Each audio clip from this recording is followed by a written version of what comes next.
A series of lessons in Raja Yoga by Yogi Ramacharaka. The 10th lesson, Part 1. Subconsciousing. In the 9th lesson, we called your attention to the fact that reasoning was not necessarily conscious in its operations, and that, in fact, a large part of the rational processes of the mind are performed below or above the field of consciousness. And in the 8th lesson, we gave you a number of examples illustrating this fact. We also gave you a number of cases in which the subconscious field of the intellect worked out problems and then after a time passed on to the conscious field of the intellect the solution of the matter. In this lesson, we purpose instructing you in the methods by which this part of the intellect may be set to work for you. Many have stumbled upon bits of this truth for themselves, and in fact, the majority of successful men and women who have attained eminence in any walk of life have made more or less use of this truth, although they seldom understand the reason of it. Very few Western writers have recognized the work of this plane of the mind. They have given us full and ingenious theories and examples of the workings of the instinctive mind, and in some cases they have touched upon the workings and operations of the intuitional planes, but in nearly every case they have treated the intellect as something entirely confined to the conscious plane of mentation. In this they have missed some of the most interesting and valuable manifestations of subconscious mentation. In this lesson, we will take up this particular phase of mentation, and trust to be able to point out the way to use it to the best advantage, giving some simple instructions that have been given by the Hindu teachers to their students for centuries past, such instructions, of course, being modified by us to conform to the requirements and necessities of the Western student of today. We have taken the liberty of bestowing a new title upon this phase of mentation. We have thought it well to call it subconsciousing. The word sub, of course, means under, below, and the word consciousing is a favorite term employed by Professor Elmer Gates and means receiving impressions from the mind. In a general way, subconsciousing, as used in this lesson, may be understood to mean using the subconscious mind under orders of the conscious mind. By referring to our 8th lesson, we see mention made of the case of the man who indulged in unconscious rumination, which happened to him when he read books presenting new points of view essentially opposed to his previous opinion. You will note that after days, weeks, or months, he found that to his great astonishment, the old opinions were entirely rearranged, and new ones lodged there. On the same page, you will see mentioned the case of Sir William Hamilton, who discovered an important law of mathematics while walking with his wife. In this case, he had been previously thinking of the missing link in his chain of reasoning, and the problem was worked out for him by the subconscious plane of his intellect.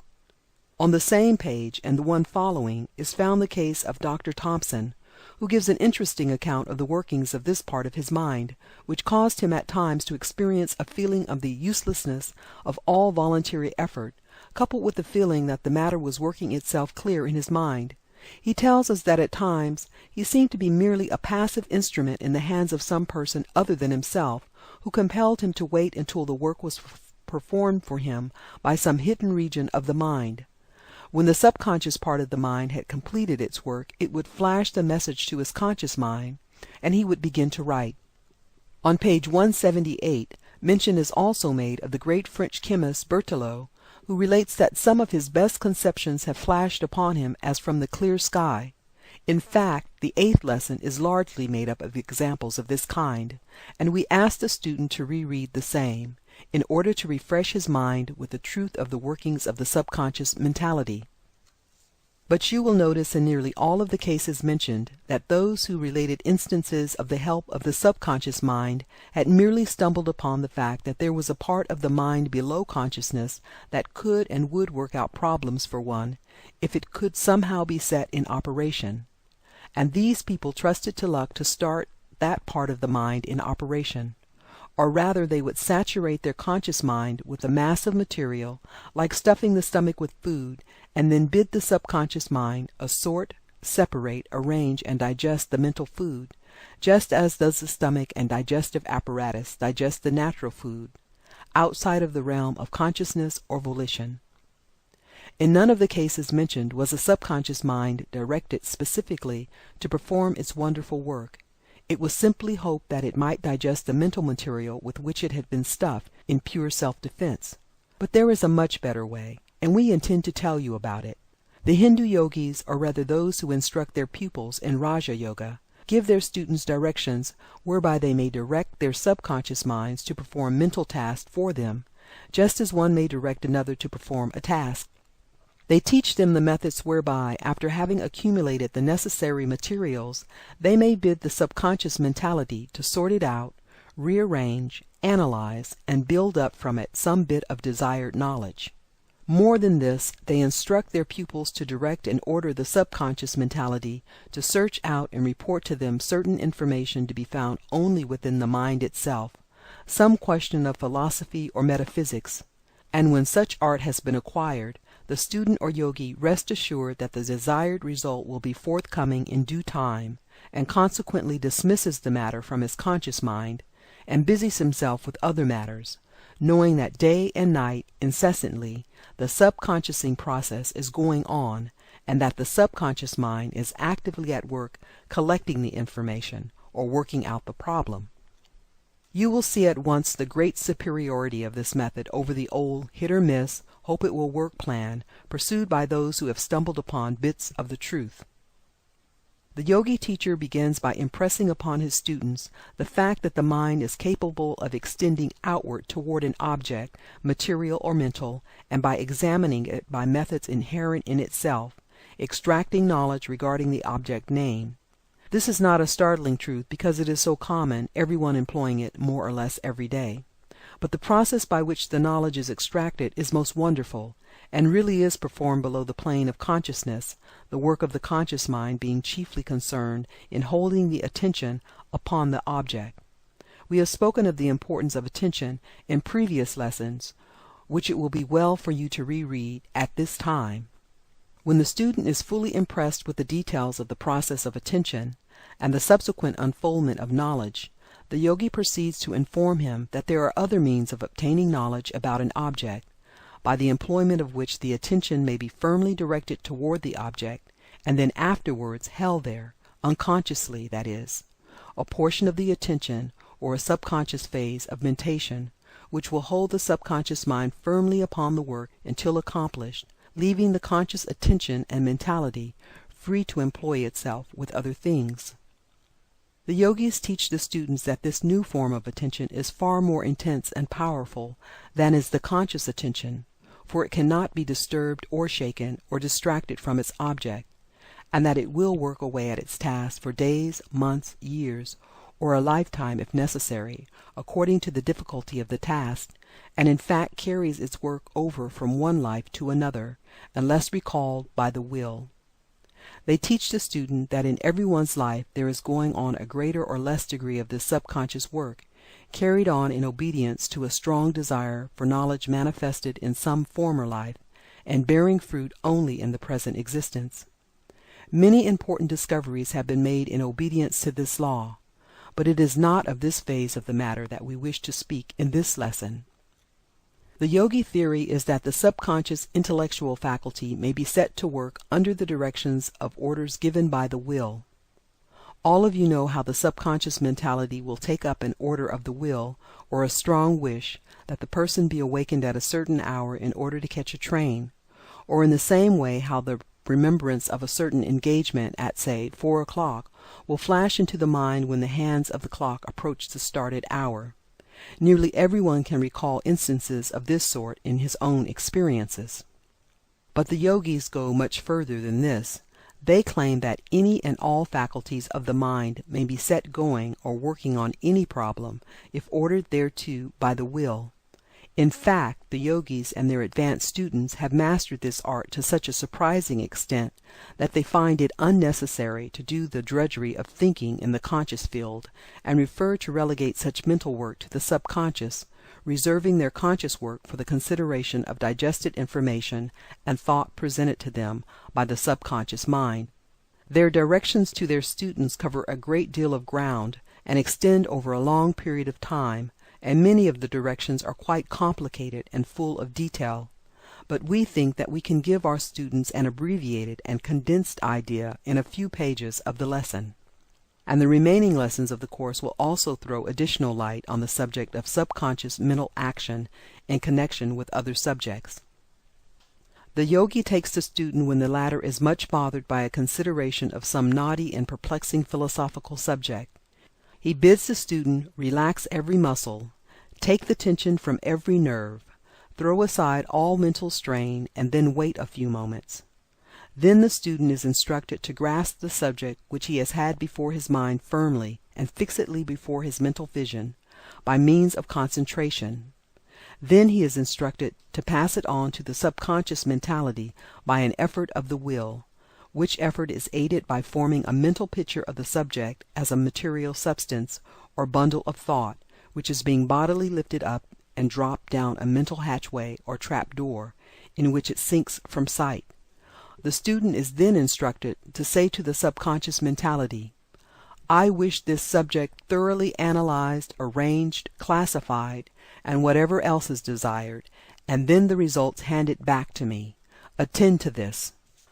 The student is taught to speak to the subconscious mentality just as if it were a separate entity of being, which had been employed to do the work. He is also taught that confident expectation is an important part of the process, and that the degree of success depends upon the degree of this confident expectation. In obstinate cases, the student is taught to use the imagination freely until he is able to make a mental image or picture of the subconscious mind doing what is required of it. This process clears away a mental path for the feet of the subconscious mind, which it will choose thereafter, as it prefers to follow the line of least resistance. Of course, much depends upon practice. Practice makes perfect, in everything else, and subconsciousing is no exception to the rule. The student gradually acquires a proficiency in the art of subconsciousing, and thereafter devotes his time to acquiring new facts for mental digestion, rather than bestowing it upon the mechanical act of thinking. But a very important point to be remembered is that the willpower back of the transferred thought material, which willpower is the cause of the subconscious action, depends very greatly upon the attention and interest given to the acquired material. This mass of thought material, which is to be digested and threshed out by the subconscious mind, must be well saturated with interest and attention in order to obtain the best results.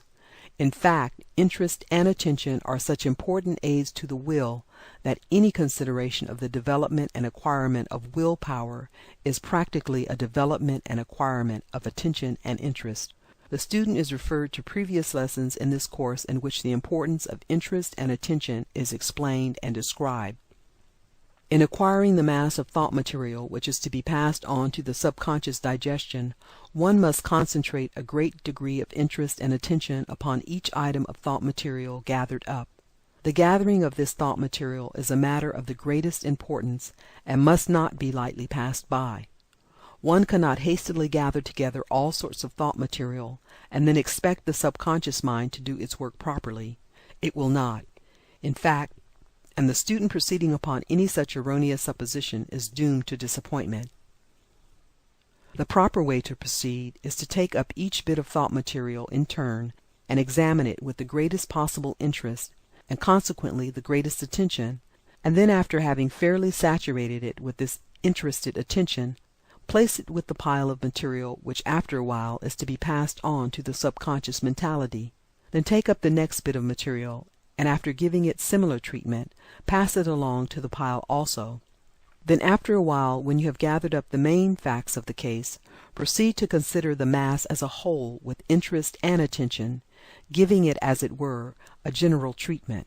Then drop it down the trap door into the subconscious mind with a strong command. Attend to this thought material, coupled with a strong expectant belief that your order will be obeyed.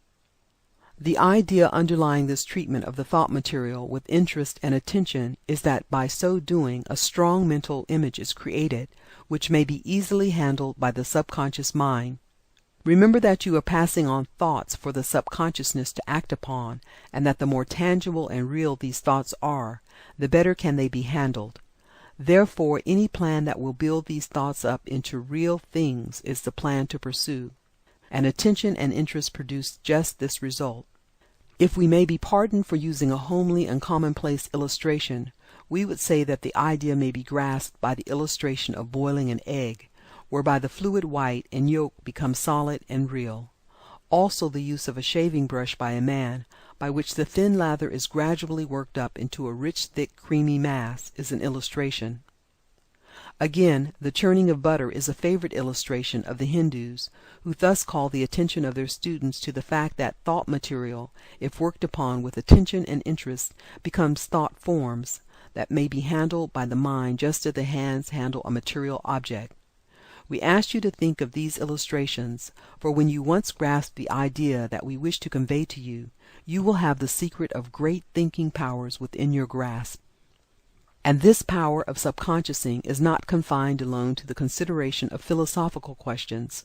On the contrary, it is applicable to every field of human thought, and may be properly employed in any and all of them.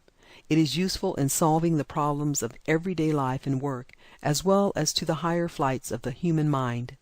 And we wish every one of our students to realize that in this simple lesson we are giving them the key to a great mental power.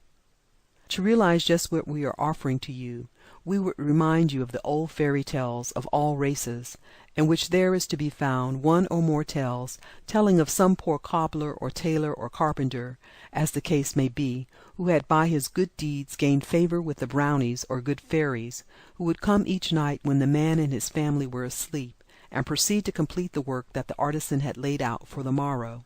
The pieces of leather would be made into shoes, the cloth would be sewed into garments, the wood would be joined and nailed together into boxes, chairs, benches, and what not. But in each case the rough materials were prepared by the artisan himself during the day. Well, that is just what we are trying to introduce to you, a clan of mental brownies, loving and kindly disposed toward you, who are anxious and willing to help you in your work.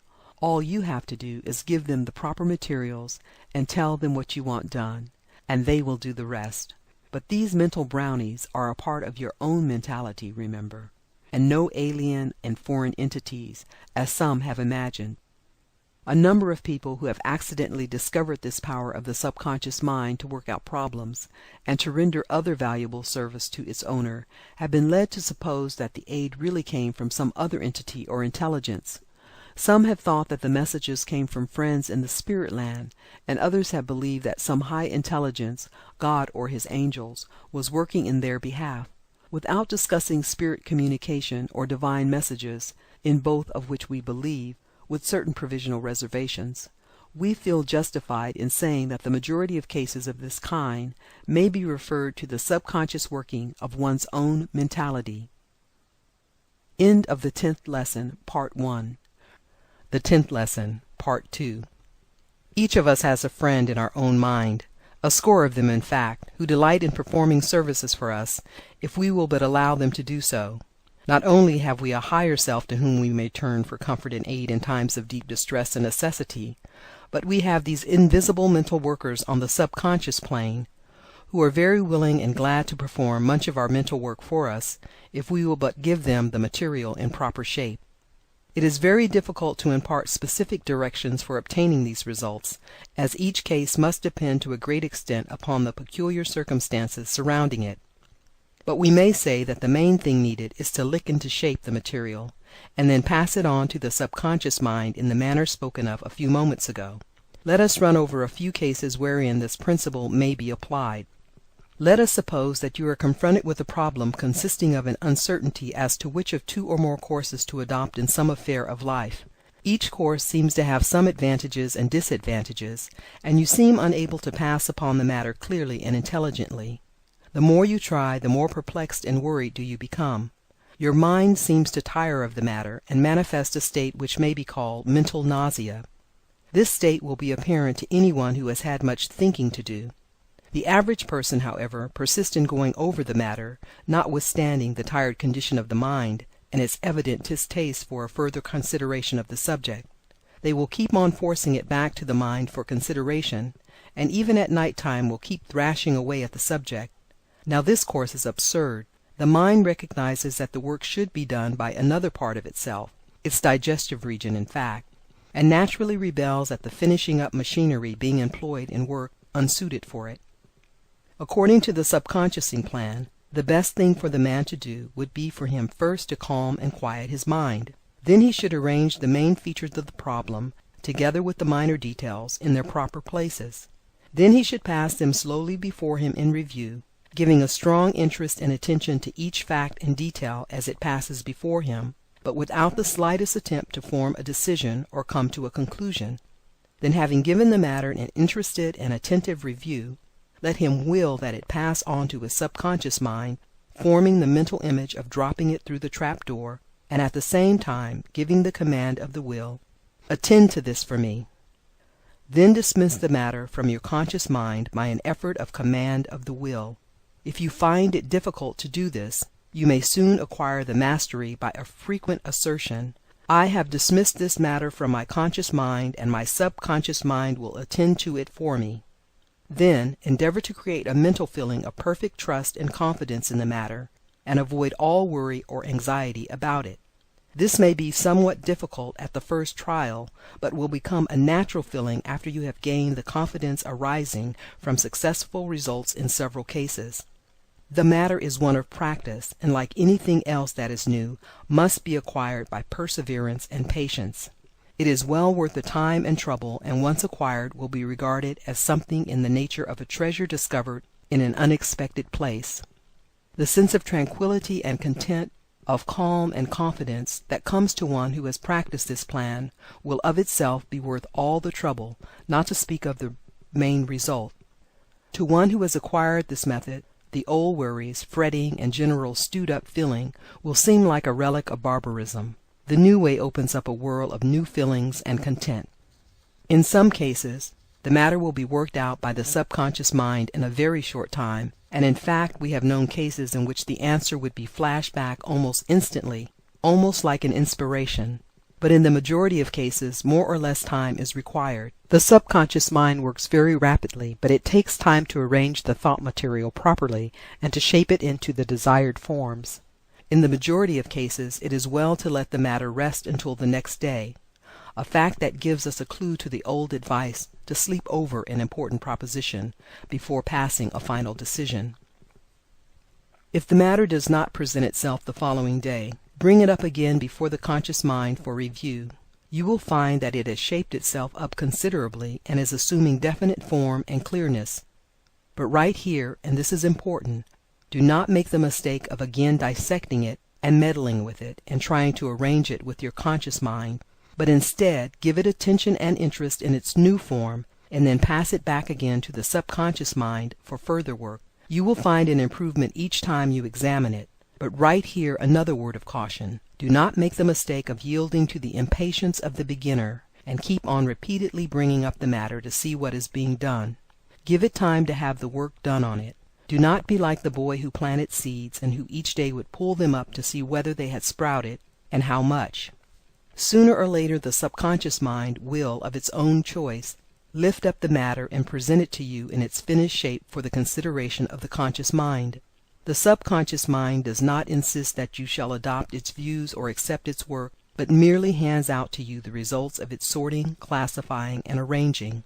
The choice and will still remains yours, but you will often find that there is seen to be one plan or path that stands out clearly from the others, and you will very likely adopt that one. The secret is that the subconscious mind, with its wonderful patience and care, has analyzed the matter, and has separated things before apparently connected. It has also found resemblances and has combined things heretofore considered opposed to each other. In short, it has done for you all that you could have done with the expenditure of great work and time, and done it well. And then it lays the matter before you for your consideration and verdict. Its whole work seems to have been in the nature of assorting, dissecting, analyzing, and arranging the evidence, and then presenting it before you in a clear, systematic shape. It does not attempt to exercise the judicial prerogative or function, but seems to recognize that its work ceases with the presentation of the edited evidence, and that of the conscious mind begins at the same point. Now do not confuse this work with that of the intuition, which is a very different mental phase or plane. This subconscious working, just mentioned, plays an entirely different part. It is a good servant and does not try to be more. The intuition, on the contrary, is more like a higher friend, a friend at court, as it were, who gives us warnings and advice. In our directions we have told you how to make use of this part of the mind, consciously and knowingly, so as to obtain the best results and to get rid of worry and anxiety attendant upon unsettled questions. But in fact, every one of us makes more or less use of this part of the mind unconsciously, and not realizing the important part it plays in our mental life. We are perplexed about a matter and keep it on our minds until we are forced to lay it aside by reason of some other demand, or when we sink to sleep. Often to our surprise, we will find that when we next think of it, the matter has somehow cleared up and straightened itself out, and we seem to have learned something about it that we did not know before. We do not understand it and are apt to dismiss it as just one of those things. In these lessons we are attempting to explain some of those things, and to enable you to use them consciously and understandingly, instead of by chance, instinctively, and clumsily. We are teaching you mastery of the mind. Now to apply the rule to another case. Suppose you wish to gather together all the information that you possess relating to a certain subject. In the first place, it is certain that you know a very great deal more about any subject than you think you do. Stored away in the various recesses of the mind, or memory if you prefer that term, are stray bits of information and knowledge concerning almost any subject. But these bits of information are not associated with each other. You have never attempted to think attentively upon the particular question before you, and the facts are not correlated in the mind. It is just as if you had so many 100 pounds of anything scattered throughout the space of a large warehouse, a tiny bit here and a tiny bit there, mixed up with thousands of other things. You may prove this by sitting down sometime and letting your thoughts run along the lines of some particular subject, and you will find emerging into the field of consciousness all sorts of information that you had apparently forgotten, and each fitting itself into its proper place. Every person has had experiences of this kind. But the work of gathering together the scattered scraps of knowledge is more or less tedious for the conscious mind, and the subconscious mind will do the work equally well with the wear and tear on the attention. In fact, it is the subconscious mind that always does the work, even when you think it is the conscious mind. All the conscious mind does is to hold the attention firmly upon the object before it, and then let the subconsciousness pass the material before it. But this holding the attention is tiresome work, and it is not necessary for it to expend its energies upon the details of the task, for the work may be done in an easier and simpler way. The best way is to follow a plan similar to the one mentioned a few pages back. That is, to fix the interested attention firmly upon the question before you until you manage to get a clear, vivid impression of just what you want answered. Then pass the whole matter into the subconscious mind with the command, "Attend to this," and then leave it. Throw the whole matter off of your mind and let the subconscious work go on. If possible, let the matter run along until the next morning, and then take it up for consideration, when, if you have proceeded properly, you will find the matter worked out, arranged in logical sequence, so that your conscious attention will be able to clearly review the string of facts, examples, illustrations, experiences, etc., relating to the matter in question. Now, many of you will say that you would like this plan to work in cases in which you have not the time to sleep over it. In such cases, we will say that it is possible to cultivate a rapid method of subconsciousing, and in fact many businessmen and men of affairs have stumbled upon a similar plan, driven to the discovery by necessity. They will give a quick, comprehensive, strong flash of attention upon the subject, getting right to the heart of it, and then will let it rest in the subconscious mind for a moment or two, killing a minute or two of time in preliminary conversation until the first flash of answer comes to them. After the first flash, and taking hold of the first loose end of the subject that presents itself to them, they will unwind a string of information and talk about the subject that will surprise even themselves. Many lawyers have acquired this knowledge and are what is known as resourceful.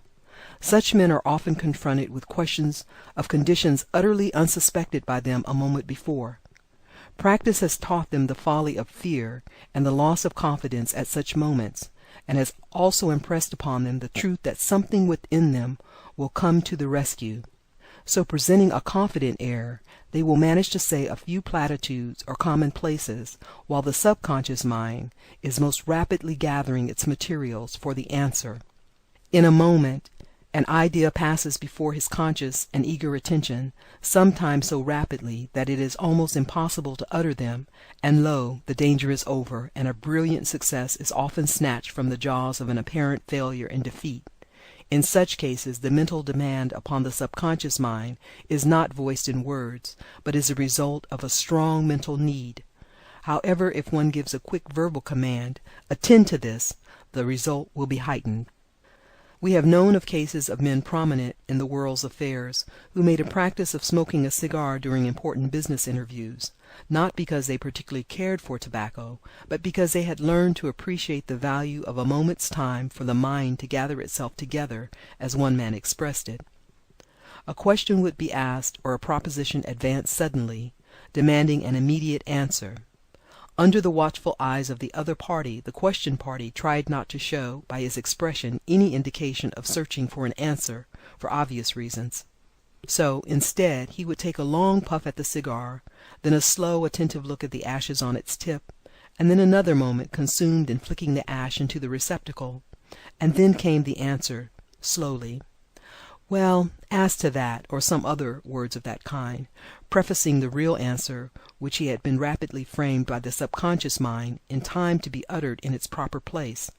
The few moments of time gained had been sufficient for the subconscious mind to gather up its materials, and the matter to be shaped properly, without any appearance of hesitation on the part of the answerer. All of this required practice, of course, but the principle may be seen through it all and in every similar case. The point is that the man in such cases sets some hidden part of his mind to work for him, and when he begins to speak the matter is at least roughly licked into shape for him. Our students will understand, of course, that this is not advice to smoke cigars during interviews of importance, but is merely given to illustrate the principle. We have known other men to twirl a lead pencil in their fingers in a lazy sort of fashion, and then drop it at the important moment. But we must cease giving examples of this kind, lest we be accused of giving instructions in worldly wisdom, instead of teaching the use of the mind. The impressive pause of the teacher before answering his pupil's question is also an example of the workings of this law. One often says, "Stop, let me think a moment," and during his pause he does not really consciously think at all, but stares ahead in a dreamy fashion while his subconscious mind does the work for him, although he little suspects the nature of the operation. One has but to look around him to realize the importance and frequent application of this truth. And not only may the subconscious mind be used in the directions indicated on preceding pages, but in nearly every perplexity and problem of life may it be called upon for help. These little subconscious brownies are ever at our disposal, and seem to be happy to be of service to us. And so far from being apt to get us in a position of false dependence, it is calculated to make us self-confident, for we are calling upon a part of ourselves, not upon some outside intelligence. If those people who never feel satisfied unless they are getting advice from others would only cultivate the acquaintance of this little home advisor within them, they would lose that dependent attitude and frame of mind, and would grow self-confident and fearless. Just imagine the confidence of one who feels that he has within him a source of knowledge equal to that of the majority of those with whom he is likely to come in contact, and he feels less afraid to face them and look them fearlessly in the eyes. He feels that his mind is not confined to the little field of consciousness, but is an area infinitely greater, containing a mass of information undreamed of. Everything that the man has inherited or brought with him from past lives, everything that he has read, heard, or seen, or experienced in this life, is hidden away there in some quarter of that great subconscious mind, and if he will but give the command, the essence of all that knowledge is his. The details may not be presented to his consciousness, often it is not, for very good occult reasons, but the result or essence of the knowledge will pass before his attention with sufficient examples and illustrations or arguments to enable him to make out a good case for himself. In the next lesson we will call your attention to other features and qualities of this great field of mind, showing you how you can put it to work and master it.